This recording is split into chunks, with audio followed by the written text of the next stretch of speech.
If you look out across the waters of the Asia-Pacific today, you won't see a war. There are no active battlefields, no direct kinetic conflicts. On the surface, the region appears completely at peace, but that calm is deceptive. According to a recent report by the Institute for Strategic Studies, the United States, China, and India are rewriting their core military strategies, moving away from reactive defense and toward doctrines that prioritize area denial and rapid long-range strikes. This chart shows the sheer financial scale. On one side, you have the United States, which pushed its annual defense budget up to a staggering $886 billion. Compare that to India's defense budget, recently climbing to $79 billion.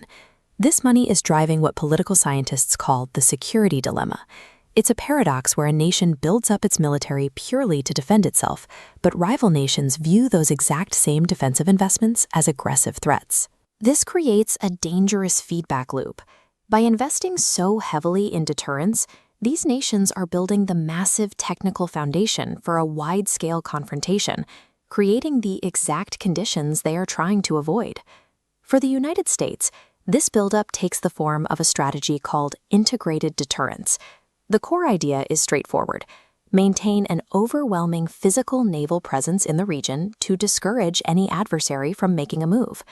We saw the physical proof of this doctrine in 2024, when the U.S. deployed 2 additional aircraft carriers directly into the highly contested waters of the South China Sea.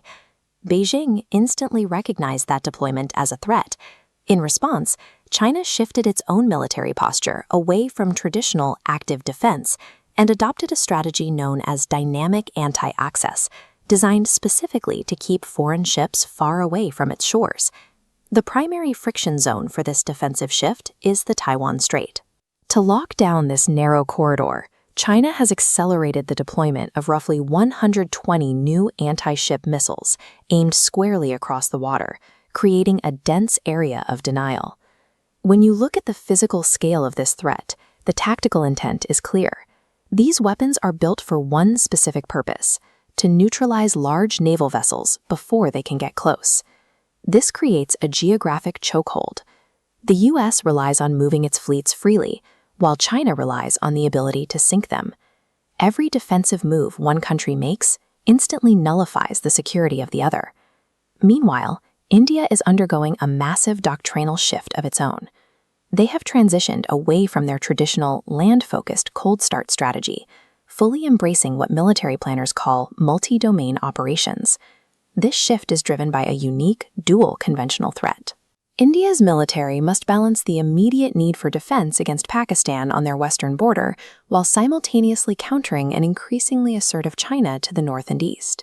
To manage that pressure, India is projecting power outward into the broader Indo-Pacific. We are seeing this through an expansion of joint naval maneuvers, most notably the Advanced Malabar 2024 exercises. That $79 billion defense budget we looked at earlier is the primary engine making this possible, funding a rapid expansion of high-tech naval and air capabilities.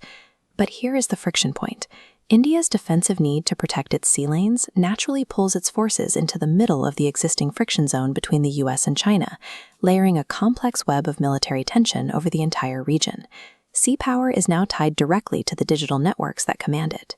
A modern warship is effectively a floating data hub, relying on constant satellite targeting and encrypted communication to remain combat effective. This abstract digital realm is the new frontline. Recent cyber drills between India and China, alongside monitored U.S. and Chinese naval exercises, show exactly how contested this electronic space has become. This brings us to a severe warning from the ISS report. Because all 3 nations are heavily linking their physical weapons to these digital successful electronic attack in one geographic sector, they can instantly paralyze a fleet thousands of miles away, cutting off its ability to navigate or defend itself. By tying physical munitions to these shared digital grids, the distance between a localized cyber incident and a widespread naval response has vanished.